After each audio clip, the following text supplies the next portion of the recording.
Hello fellow psychonauts, this is Interbeing Art, and today we're going to be talking about my personal salvia experience.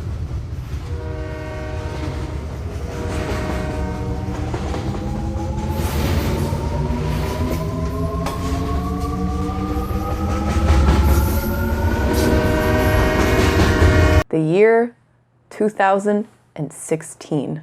The location, Northern Ontario. I was in the basement of my partner's house. He had basically the whole basement to himself. There was an area with a ping pong table and some couches. In his room, there was sort of like two separate sections, and in one there was his bed, and then in the other there was like these sets of like bunk beds. We had a gram of 20x salvia. I'm not sure how long he'd had it for or where he got it. I think I'm supposed to know those things, but they're gone now. And we were planning on doing it fairly late at night because we knew that it was a relatively short trip. We were expecting it to be about 15 minutes max. So we packed it into a glass bong. I think it was like a tall beaker bong, cushioned with weed on either side. And we had this like crappy torch lighter from the dollar store that I'd borrowed from my roommate. We were gonna try taking 3 quick hits back to back. That was the method we were gonna use. So I laid back in the bed and I had like the glass bong in my lap and he was next to me, ready to like take it from me. And I took my 3 quick hits and the smoke was like sharper than weed smoke, which I wasn't expecting to feel the sharpness like through my mouth and my throat and into my lungs. And after the first hit, like as I was getting ready to take the second, I started to feel that sharpness like expand from my mouth and throat and lungs sort of into the rest of my body. But I was invested, so I kept going. And I took my second hit. And after that, even though it was fairly dark in the room when we started, we didn't have many lights on, it started to get even darker and turn sort of this like bluish purple.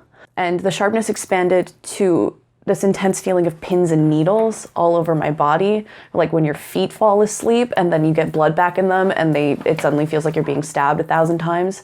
But like all over my body. It was on my face, it was on my eyeballs, it was in my mouth, it was like under my fingernails.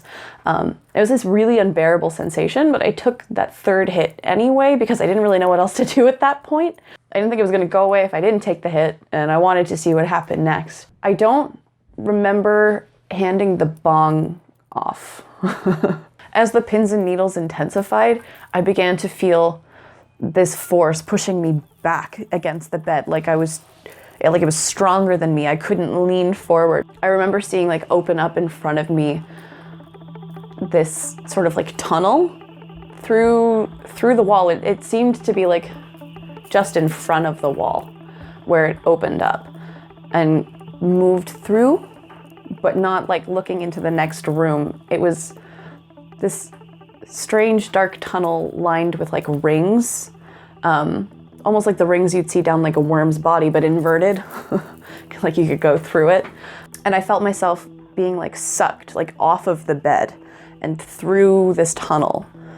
And as I began to fly into it, still feeling like supported by something, even though I couldn't feel or see the bed anymore, it felt more like being cupped by hands and like carried off. And as I was floating along, the tunnel began to brighten. The colors began to change from blues and purples into these bright, like oversaturated hues of yellow and orange and green and red. The stripes rings lining the walls, changing from blues and purples to those colors in an alternating pattern. As they increased in intensity, an even more vibrant yellow dot began to line each one of these, outlined slightly by a shadow as though it was some kind of raised object off of this wall surface, which seemed non-physical at the same time. So I'm being carried down this tunnel and I see ahead of me a place where another tunnel kind of converges with mine. And as I approach it, I see coming down the line a circus train filled with open box cars full of all of his... I began to see a circus train full of all these open boxcars carrying these intangible creatures. I could sense their energy and their aliveness. However, they looked like the boggarts in Harry Potter, where their form was just shifting constantly, and you could maybe for a second see this object or that object in it, but it would be gone before you even had the chance to really process what it was. It felt like a cross between the boggarts and Google's Dream View.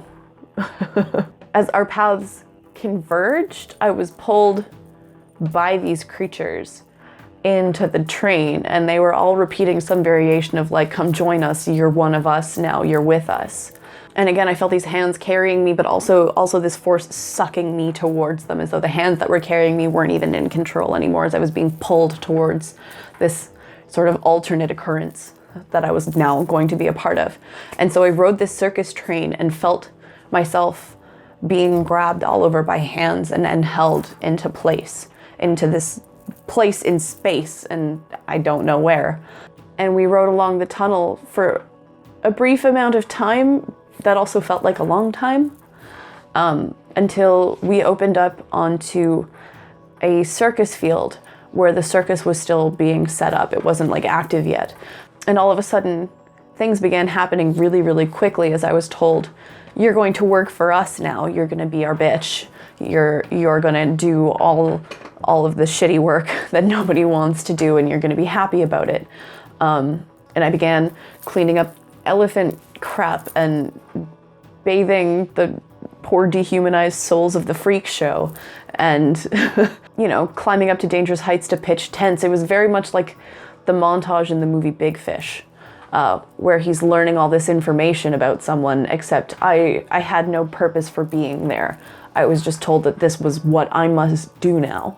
And I had this deep sense of spans of time passing. It felt like months were slipping away at first, and then after a while it began to feel like a year had passed, and then 2 years had passed, as I'm still doing all this grunt work on this circus. But people are starting to be nicer to me. They're starting to get to know me, and I'm starting to form these connections with these people, with the ringleader and with the various like major acts who were sort of the stars of the show.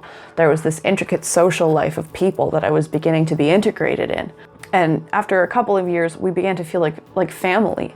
I was invited to eat with them, and they would talk to me about important matters. And when they held big discussions, I would be invited to participate, and my thoughts would matter.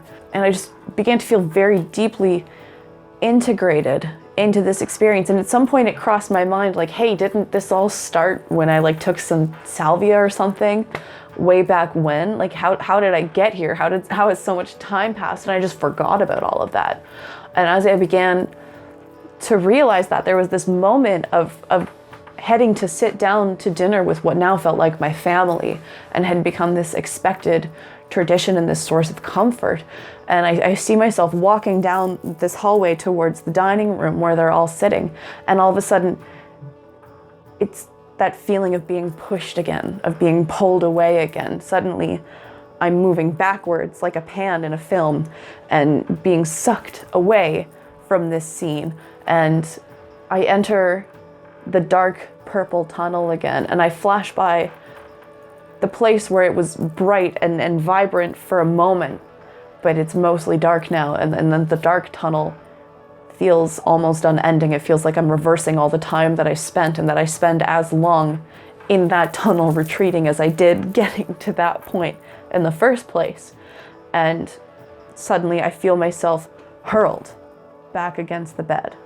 Looking around and seeing my environment, it still felt familiar. It felt like the same place I had come from. And in that regard, I recognized when we passed the convergence of the two tunnels and began expecting to see the room again, expecting to be brought back to what I had remembered existed. And I was just filled with this overwhelming sadness and sense of loss and grief. It felt like I'd had a family like I'd never experienced before. And that was novel to me. Yeah, just the sense of loss that came with immediately knowing that I would not be able to get back to that place in time again.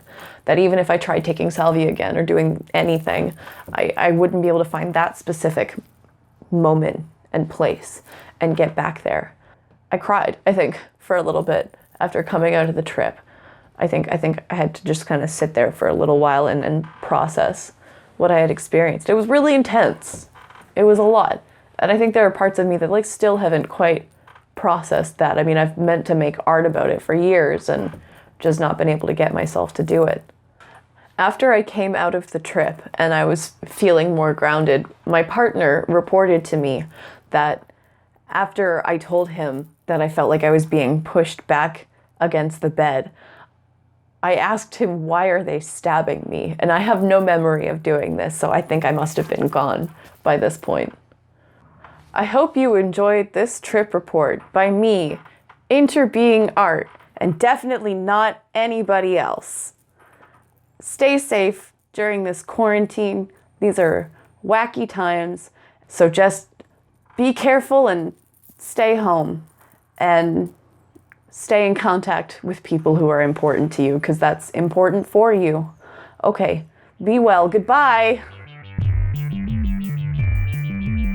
Be sure to give this video a like and a subscribe.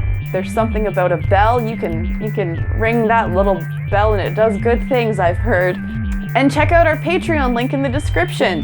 Help us not lose our home in this crisis and be able to buy groceries and pay for our cat insurance. Thank you!